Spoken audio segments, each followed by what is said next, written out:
My parents kind of say I was born with the basketball in my hand. I always gravitated towards it. I had my little Tykes hoop that I would shoot on as a baby, and I just loved it. I thought it was my calling. I really did. My parents gave me the middle name Jordan for probably the first 5-6 years of my life. I could have swore it was Michael Jordan was my middle name. Well, first of all, Psalm 23 is a Bible verse that my family instilled in me at a young age, my father particularly, and he told me when I was young, like, this is, your battle prayer. Say it anytime you're going into something that you need strength in. And so in high school, I started saying this, and I've said it every national anthem of every game I ever played in. I usually finishes up when the song is talking about gleaming or whatever, you know what I mean? And have kind of followed that up with a prayer, but, I think I'd be remiss to not state that the biggest part about what I'm doing now is the thing that I kind of cherish the most is opportunity, because as a kid, I told you this is what I always wanted to do. I always wanted to play professional basketball, but the reality is there's 450 of us, it's a tough league to make it. A lot of things have to go your way. So it's not lost on me that what I have, the opportunity that I have is extremely valuable, very rare, and something that I hold near and dear to my heart. So saying this prayer is just my way of kind of just tying that all in together in a space where that, like, I am very thankful for this opportunity, and I'm going to push as hard as I can day after day after day, game after game after game to make the most of it. I think there's so much to be learned from the game. There's so much to be learned from the experience, and there's so much that actually goes into it. It's not just the players on the court. It is, like, you can look around this room and you'll see Nets personnel dotted around the room. Like, it's a big deal. How I feel. You know? It warrants further investigation. It warrants further study. And there's a lot of value to it, just as we value music, just as we value art. I think it falls right in line with those. And you can listen to music and, you know what I mean? And you can be, oh, it's just music. Oh, you're just making music. And then you dive into music theory. And next thing you know, there's a whole host of things to be studied. Yeah. Art history, there's a whole host of things to be studied. We can study sport history. We can study sport theory. All these things are real subjects when we just take the time to kind of flesh them out and understand what it is that we're, the objectives that we're trying to learn. I think where I'd start with that is teamwork, is first and foremost, operating within a team framework to maximize outputs across the board. And, playing at different levels with different talent levels, with different types of teammates, with different types of objectives, you see that it's not always one recipe, it's a combination. It's different personalities. It's getting those personalities to merge. Something that works for one team might not work for another. So kind of delving into that aspect of teamwork and team building comes to my mind first. Secondly, I would look at the individual experience and how you deal with adversity, how you are resilient, how you handle chasing your own objectives in a team framework. If you're playing individual sport, how you maximize your own objectives and your own career and your own, pursuit of greatness. And I think that's what it boils down to, is like, where do we find that excellency? Where do we find what winners do? And when we find those things, I think what we realize is those things transcend sport and spill over into business, spill over into communities, spill over into family. My job primarily on the basketball court, right, what has gotten me to this level in my career, if I'm being very candid, is shooting the ball, three-pointers specifically, which, I've always felt like I have been gifted, a talented shooter. I think it's something that I kind of acquired naturally. Anybody who knows anything about basketball, your success rate on a three-pointer, your best ones, say at the NBA level, are around 40-ish plus %, depending on the difficulty of the shot quality of the types of threes they take. So there is a huge difference between making 40% and 30%, a huge difference. Like, I'm talking like lose your job difference, you know? Now that I'm so invested in what produces these results, like I have to dig deeper. So I started watching a lot of film on guys. I started watching film on guys like Klay Thompson and Ray Allen. What do they do? Well, one thing about these guys is their base is so consistent. You can see it just by watching. So I'm like, well, what about it? Like, what about their release? What about their... So I'm watching these guys, and then I'm starting to pick up these things on my own, right? And then, so I think it's something that God has just given me, but it is a very curious nature on how to maximize my own skill set and how to maximize my own, physical skill set alongside of that. Through all that effort, I still go out there and can miss 8 in a row in a game. How mentally do you bounce back from that? I miss 5, it's daunting. It's like, dang, am I gonna ever make one again? How do you mentally bounce back? So there's a whole other aspect to shooting that we haven't even mentioned yet, which is the ability to forget the next shot. And I've been talking about percentages this whole time, but all percentages are an indication of the past. I try to let everybody who shoots threes understand that. Just because I made 40% of my shots in the past 30 games doesn't mean I'm going to make 40% of the next shot, 40% of the next 100, 40% of the next 40 games. It is something that you have to constantly chase. It is something that you have to constantly work for. And so the best way to maximize that is to, what I talked about there, control the controllables and give yourself the best chance of making each shot. And part of that is approaching it with a clear mind and letting the past be the past and forgetting about it, which is something that, all shooters definitely struggle with it. And it is an ongoing process to try to beat that. But it is a whole other mental side of the game that we could talk for hours about. And anything you do, you have to perform at some point. And I think being a professional athlete, we are called to perform just very, very, very often. And you are highly critiqued on these performances in a lot of ways from a lot of people, whether it's your friends and family or your organization or fan bases or whatever it may be. But like you said, every shot is a performance, every possession is a performance, and these micro performances add up.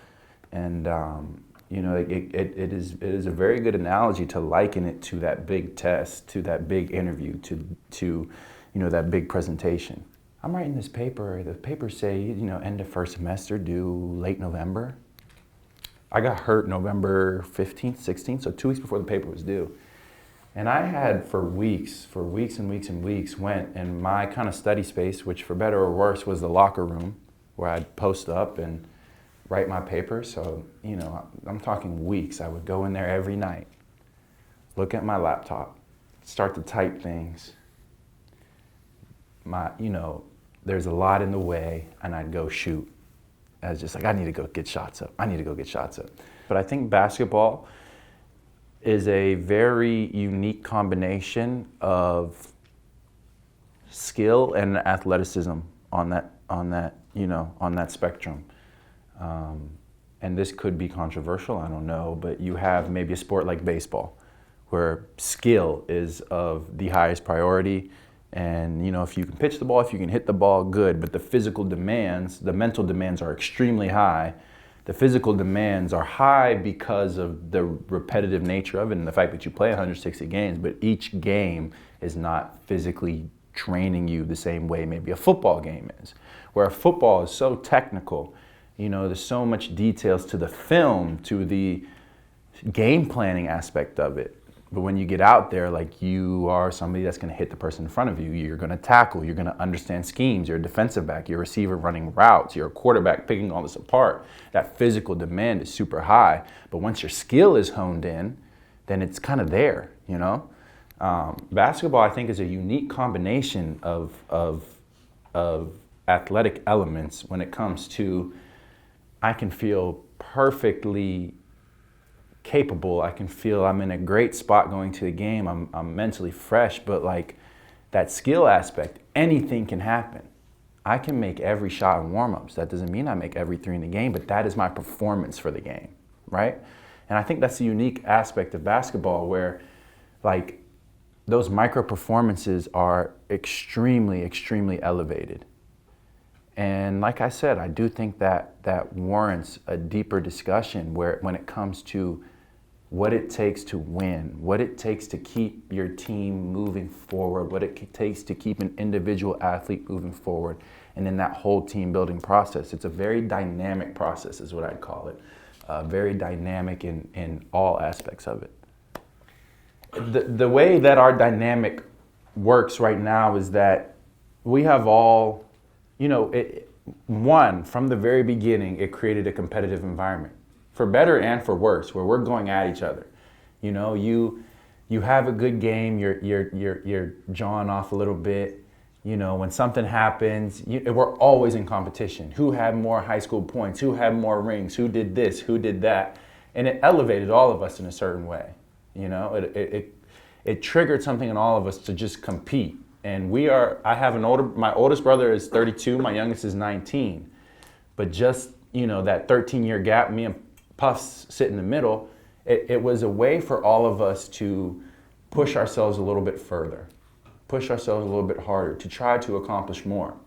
And for me, it was always like, I wanted to be, my older brother was an amazing high school player, amazing. Our school's all-time leading rebounder, our school's all-time leading scorer. And for me, it's like, I remember freshman year, I walked into class and this was early, and my teacher was like, "Oh, you're Aaron's little brother." I'm like, "Yeah." They're like, "Oh, maybe one day you could be half the player he is." Oh, it burned me up. It just burned. Oh, I'll show you. I'll show you, So it just kind of ignited that fire and pushed us all to be better. And nowadays, it brings us closer because it's something that we bond over. They call me when they need something. We can share in the frustrations. We can share in the joys.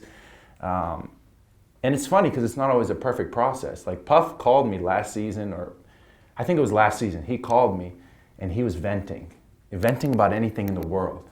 And he said on the phone in a very straight tone, "You just don't understand." I don't understand what?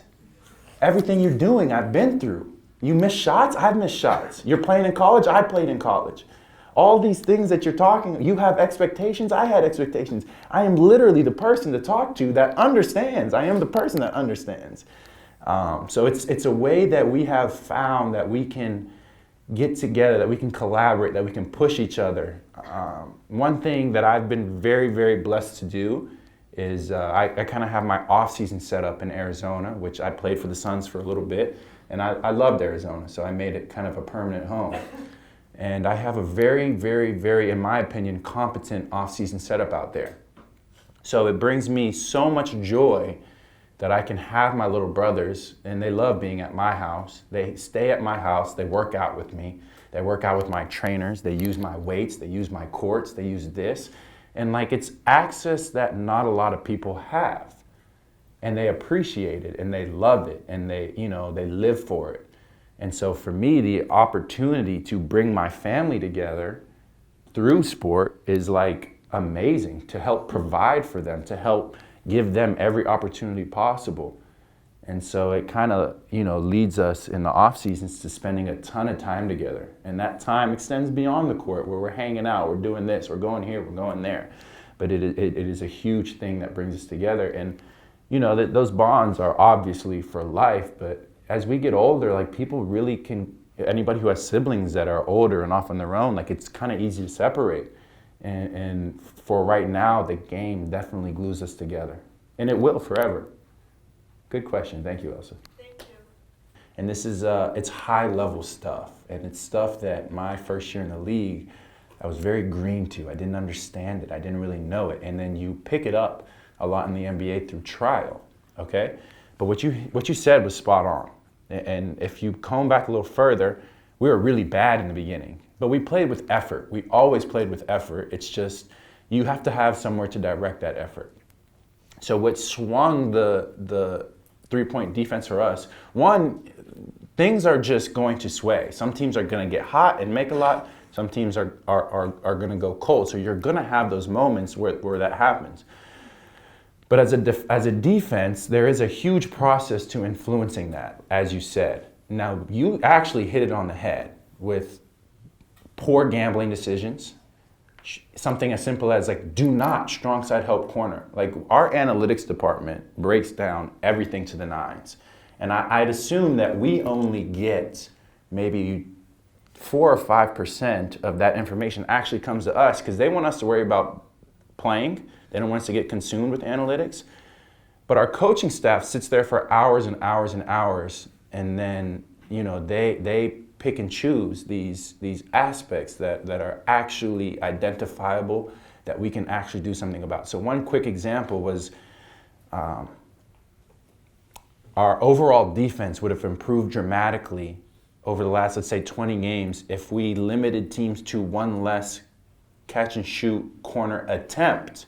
Just one attempt analytically would have sent our defense up a lot. So there's a ton of micro details to it, but for us, one huge thing, and it's simple, but we call it a stick hand, which is just a high hand on a closeout. And it sounds very simple, but just having your hand up on a closeout decreases the likelihood that somebody's going to take the shot, annoy the shot just enough. But these minor details add up. And for us, like our stance, it was like something as simple as like hands out on stances, high hand on closeout, attention to detail. Like we've gone through the whole season. Who are guys that you don't want shooting threes? We call them hot guys. Run them off the line. There's a type of closeout we have for hot guys. Get them off the line. Don't let them shoot. But as we've gone along, we've gotten better at actually putting that into practice.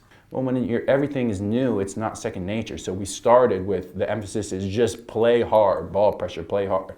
And we've been able to kind of add these wrinkles in that have made us a lot more effective. Does it mean that we'll continue to stay in the top 10? No, you have to continuously apply the effort and intensity.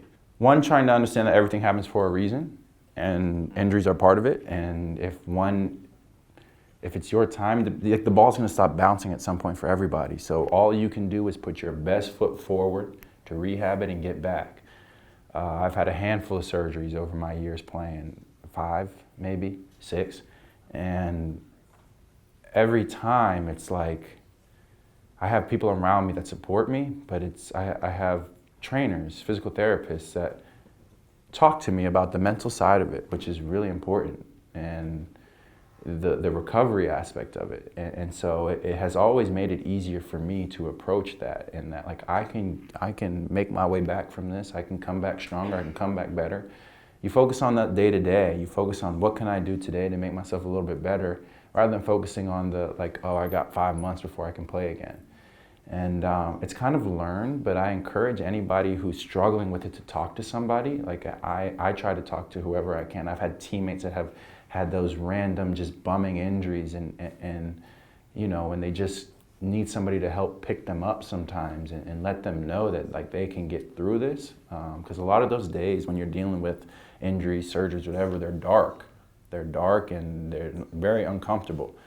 I have a little brother that's injured right now, and it weighs heavy on him. And so, finding somebody to talk to, finding somebody that understands the process, and then just there's one part of it that's just loving every part of your experience. I think one thing that people do is, as humans, it's easy. We get caught up so much in comparing.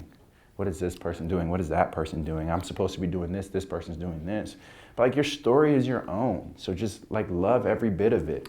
Love every up, love every down. Like it's almost like you have to frame it as like it's a movie and you're the main character. And like, how am I going to beat this? How am I going to beat that? Like it's a hero's journey. Yeah. It's a bump in the road. Okay, I'm going to fight. I'm going to fight. And if it's the one thing that ends up ending my career, taking me down, then I know that I did everything I could to beat it, and I'll walk away with my head held high. If not, I'll continue to try to be my best self. Okay, but where did I get the? I think I got maybe the shooting touch from mom. That's why I preface it like that. So I think I inherited a lot of athletic qualities from my mother. And I think I kind of play like her, although unfortunately she shot 0 threes in her college career, which I think she only had a 3-point line for her senior year. But if I had to compare it from everything I've heard, it would be my mom.